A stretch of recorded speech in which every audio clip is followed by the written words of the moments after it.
Right. Well, I think most of you already heard what I said. So, hi again. Um, I'm Tamara, and this topic of business models and strategies is rooted in the change. Really, my big focus has been shifting my business model after 15 years of consulting. And so, just like rethinking what are the core components of a business model and strategy that you can do to either change the direction you're going or refine it regularly. Um, I was feeling really nervous and restless, like I wasn't making the impact that I wanted. And I started to dive into really the business foundations again so that I could decide what my business was going to look like moving forward. So, a business model is a customer value proposition, a profit formula, key resources, and key processes. And this language comes from Harvard Business Review. Uh, there is a HBR's 10 must reads in business model innovation that I highly recommend, that not only shares this language, but also has a lot more detail around different business models and different ways that are not always as typical in our industry that can help inspire you to think differently. So a customer value proposition is what you do, how you do it, and for whom. So who you serve is your target market. This is who you are speaking to in your marketing. This is who you are designing your business around. And they have a specific problem or need that you are addressing. And this is, it is a deficit approach. It is not a strengths-based approach, but it is what's going to increase your sales. So people are much more likely to buy a painkiller than a vitamin. So if you want to increase your sales, you align whatever you're doing with a problem or need that they have, a pain point. And then your offer is how you actually address that problem or need. Now, we in consulting often immediately think that we have a one-on-one service that is a set of things that we do for them. They're services we deliver, and that they get some sort of deliverables or outcome that comes from that. But there are so many other ways that we could be addressing problems and needs. And this is where I've really been spending a lot of my thinking time about what are different business models, different offer types that could be relevant to either the same problems or needs that I've been addressing, or different ones for either the same or different target markets. Then the profit formula is how you consistently generate profit while you are delivering on that value proposition. So you have your revenue model, which is the price of your offer with the number of clients paying that price in order to hit your total revenue needs. Then your costs are how your expenses are allocated, what you're spending money on, what is mandatory to deliver on the value proposition, what is discretionary. Can you increase or decrease those costs in order to either increase or decrease your profit margin?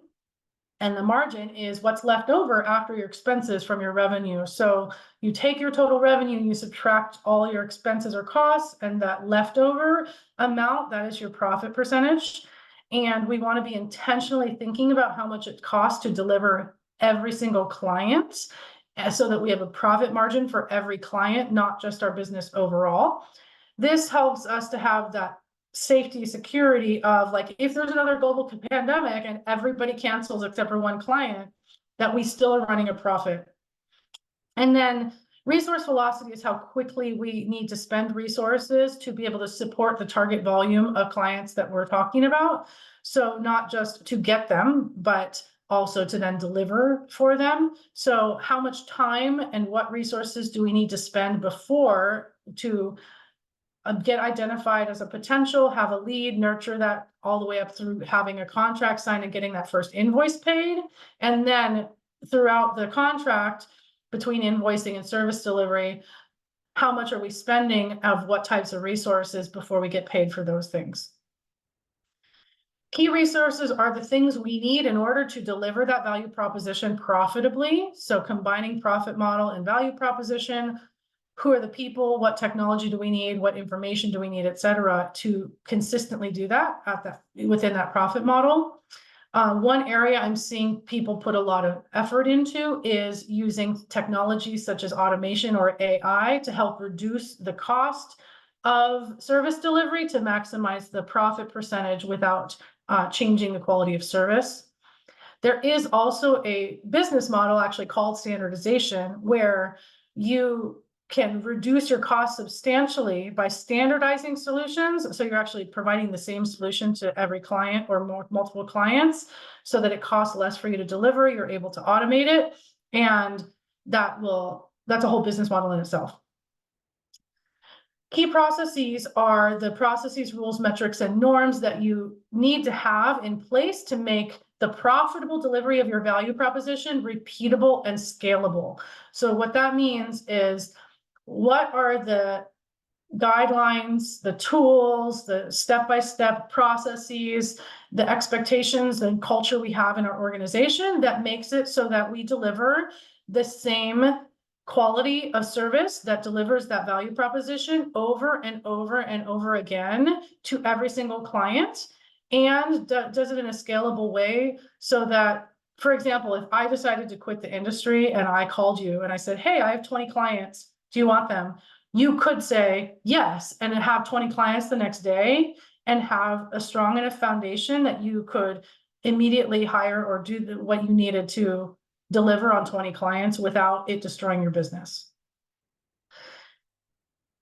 Business strategy is differentiation from competitors. So what this means is how you are different from the people who serve the same target market, addressing the same problem or need. And this is actually much simpler if you think about it than what we often think about in program design and initiative design of like, what is strategy? This is really just what makes you special.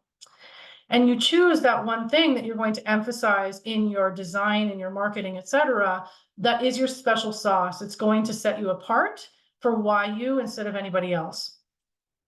And this is really about letting your freak flag fly. Okay, like, how are you different in terms of how you're addressing the need? That's your offer, or the way that you deliver it, or just your personality and your brand. Maybe it's the quality of your service is different, or you set a different price point. You're either more expensive or less expensive or something like that, or anything else. Just choose one thing that you think is what attracts your best clients to you and repels the worst clients from you. So all of this thought process is what I have been going through, revisiting. I do regular business planning, but this was a whole, like, everything was up for question. Everything was ready to go out the window. And I started from scratch of rethinking how am I serving people through this value proposition, and how am I profiting from it in a way that I'm actually going to have joy in my business every single day.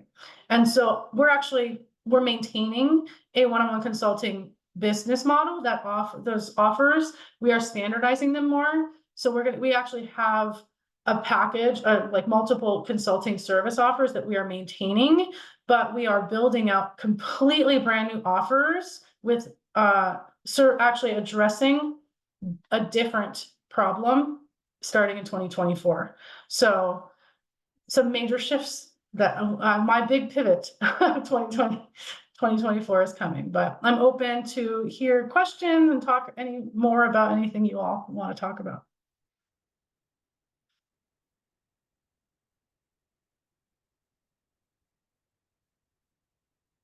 Thank you so much, Tamara. I could see you put a lot into that, and I really appreciate it. I'm coming from a completely non-business background, so I'm, an academic by training, by practice, and moving into evaluation consulting.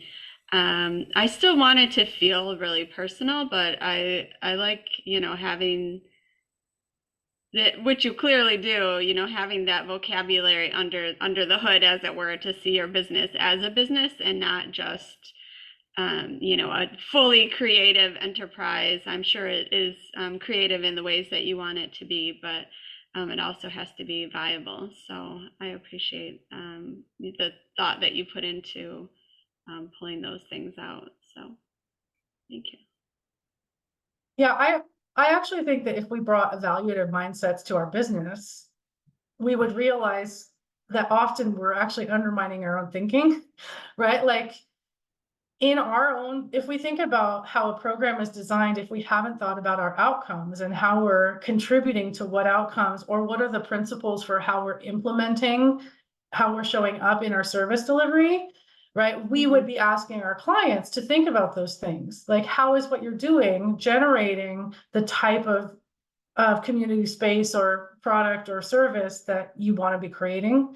And that really, that's what Yeah. this business model is, right? It's our program model of how we are creating an impact for our clients, and how are we doing it in ways that align with our strengths, align with ways that are actually viable for us to maintain our own well-being, to pay for our benefits and pay for our salary, and pay for any support that we need, et cetera. Cool. Thank you. I don't know what else to ask because I told you I'm very new to this area. So it's a real shift. I've been around academics for a long time. My husband is a professor as well. And so that has really led, how we talk about work and things like that. But these are the types of skills that I definitely would like to, build more. I guess, as an academic, we are basically trained to critique and criticize everything. So that is one aspect, I think, of my evaluation persona that probably will never go away, is that we constantly question and challenge things. And I know that there's a time and a place for that, and there's a time for listening and recognizing positives of things that other people are bringing too. And so I guess for me, that would probably have to be a key aspect to my brand. And if that's not what a client is looking for, then they probably, need to look at different options. So.